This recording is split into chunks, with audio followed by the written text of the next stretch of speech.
Hello, good morning friends. Welcome to Devi ji channel. ఈరోజు మన recipe వచ్చేసి బీట్రూట్ ఫ్రై అండి. ఈ బీట్రూట్ ఫ్రైకి కావాల్సిన ఇంగ్రీడియంట్స్ చూసేద్దాం. ముందుగా ఒక బీట్రూట్ని, 3 ఉల్లిగడ్డల్ని, 4 పచ్చిమిర్చి, కొద్దిగా కరివేపాకు ఇవన్నీ రెడీ చేసి పెట్టుకోవాలి. ఇలా పెట్టుకున్నది బీట్రూట్ అనేది పై పొట్టు తీసేసుకొని కట్ చేసి పెట్టుకోవాలండి. నేనైతే ఇలా కొబ్బరి తురిమే పీట ఉంటుంది కదా, ఆ పీటతోటి తురుము కింద తురుముకున్నాను. అలాగే 3 ఆనియన్స్ని కట్ చేసుకున్న, పచ్చిమిర్చిని కూడా కట్ చేసుకున్న, కరివేపాకు, పోపు దినుసులకి ఆవాలు, జీలకర్ర, కొద్దిగా మినపప్పు తీసుకున్న. ఇప్పుడు ఒక గిన్నె తీసుకుని స్టవ్ పై పెట్టి స్టవ్ వెలిగించుకున్న తర్వాత ఈ గిన్నె అనేది వీటెక్కింది.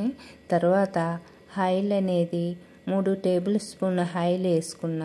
ఈ ఆయిల్ వేడైన తర్వాత మనం ముందుగా కట్ చేసి పెట్టుకున్న పచ్చిమిర్చిని వేసేసుకున్న.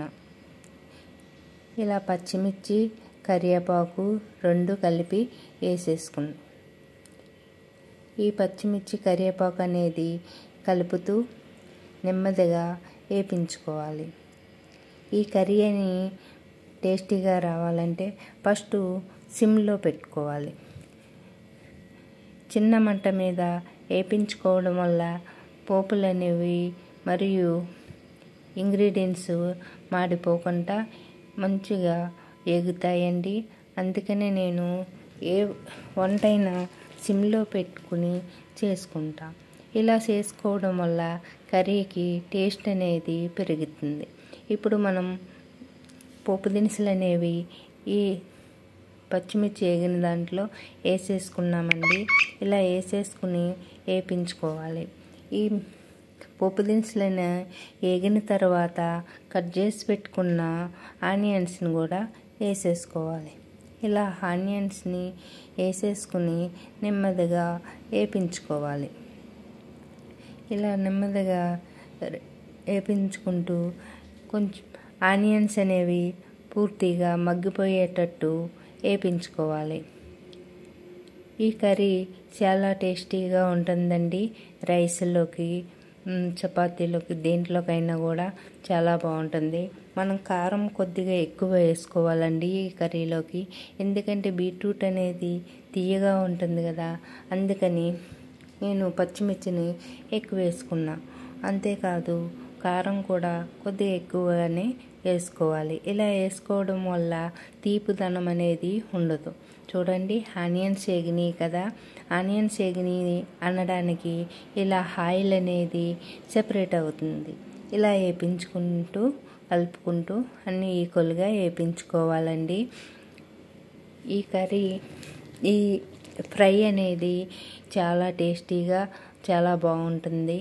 బీట్రూట్ కొంచెం మంది తినలేరు కదండి, తినడానికి ఇష్టపడరు. ఎందుకంటే అది తీయగా ఉంటుంది కాబట్టి అది తినడానికి ఇష్టపడరు. డాక్టర్స్ ఏం చెప్తారంటే హెల్త్ పరంగా ఇది చాలా మంచిది కదా ఆరోగ్యానికి, అందుకని బీట్రూట్ని ఎక్కువ మోతాదులో తీసుకోవాలని చెప్తారు. ఇప్పుడు నేనైతే ఆనియన్స్ వేగిపోయినాయి కదా, ఇలా బీట్రూట్ని తురిమి పెట్టుకున్నాగా ఈ తురుముని వేసేసుకుని ఒక అర స్పూను పసుపుని అయితే యాడ్ చేసుకున్నా. ఇప్పుడు ఒక స్పూను సాల్ట్ని యాడ్ చేసుకుని కలర్ మారేంత వరకు వేపించుకోవాలి. మనము ఈ బీట్రూట్ అనేది ఏదో ఒక విధంగా జ్యూస్ కానీ, కర్రీ కానీ, ఫ్రై కానీ తీసుకోవాలి. ఇది హెల్త్ పరంగా చాలా మంచిది. ఇప్పుడు అది కలర్ అనేది చేంజ్ అయింది కదా, ఒక స్పూన్ కారం అయితే వేసేసుకుని ఇలా ఫ్రై చేసుకుంటున్నాను అండి. మనం ఈ కారం అనేది దింపే ముందు వేయాలి. అంతేనండి, ఎంతో టేస్టీ అయిన బీట్రూట్ ఫ్రై రెడీ అయిపోయింది. ఈ వీడియో మీకు నచ్చితే లైక్ చేయండి, షేర్ చేయండి. మరిన్ని వీడియోల కోసం మన ఛానల్ని సపోర్ట్ చేస్తూ సబ్స్క్రైబ్ చేసుకోవడం మర్చిపోకండి ఫ్రెండ్స్.